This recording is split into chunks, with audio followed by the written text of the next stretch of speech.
गोवा सरकार ने मंगलवार को घोषणा की कि अगले आदेश तक सरकार के किसी भी विभाग, स्वायत्त निकाय या निगम में कोई नया पद सृजित या अपग्रेड नहीं किया जाना चाहिए।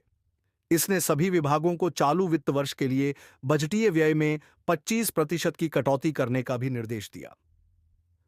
अनावश्यक राजस्व व्यय पर अंकुश लगाने के लिए लागू प्रतिबंधों के एक सेट में सरकार ने 31 मार्च तक कार्यालय furniture, computer, printer, fax machine और कार्यालय वाहन सहित कुछ वस्तुओं की खरीद पर भी प्रतिबंध लगा दिया। वित्त विभाग, राजस्व और विकास द्वारा जारी एक कार्यालय ज्ञापन में कहा गया है कि सरकार ने समय समय पर गोवा राजकोषीय उत्तरदायित्व और बजट प्रबंधन अधिनियम 2006 में निर्धारित लक्ष्यों और मानकों को प्राप्त करने और विकासात्मक गतिविधियों के लिए पर्याप्त धन उपलब्ध कराने के लिए व्यय को युक्तिसंगत बनाने के निर्देश जारी किए हैं।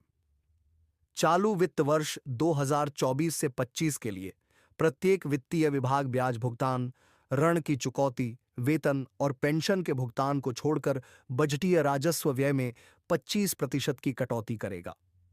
कार्यालय ज्ञापन में कहा गया है कि चालू वित्त वर्ष 2024 से 25 के लिए सरकार की प्रमुख योजनाओं को छोड़कर इस वित्त वर्ष की शेष तिमाहियों में बजटीय अनुमानों का 20% से अधिक खर्च नहीं किया जाएगा और जहां भी संभव हो वित्त वर्ष के अंत तक 40% तक कम किया जा सकता है।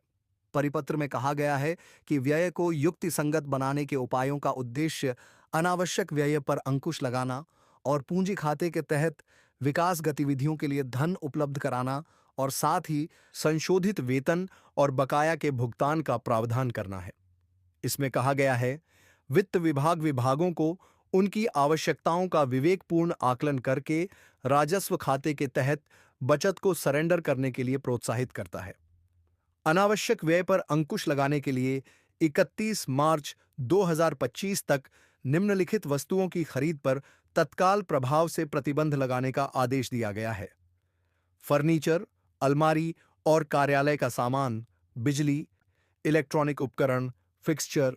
कंप्यूटर, प्रिंटर, कंप्यूटर से संबंधित बाह्य उपकरण, photocopier machine, xerox machine, air conditioner, telephone उपकरण, फैक्स मशीन और कार्यालय वाहन या स्टाफ कार। राज्य की अर्थव्यवस्था की स्थिति पर सरकार की आलोचना करते हुए गोवा फॉरवर्ड पार्टी ने कहा कि इन वस्तुओं की खरीद पर प्रतिबंध लगाने का फैसला मुख्यमंत्री प्रमोद सावंत द्वारा गोवा को 1423 करोड़ रुपए का राजस्व अधिशेष प्राप्त करने की बात कहने के ठीक 5 दिन बाद आया है। गोवा फॉरवर्ड पार्टी के प्रवक्ता दुर्गादास कामत ने कहा, यह विरोधाभास इस सच्चाई को उजागर करता है कि राज्य की अर्थव्यवस्था खस्ताहाल है। यह परिपत्र मितव्ययिता के बारे में नहीं है, यह विफलता की स्वीकृति है। राजस्व अधिशेष का मतलब गोवा के भविष्य में बेहतर निवेश होना चाहिए, न कि लागत में कटौती के हताशाजनक उपाय।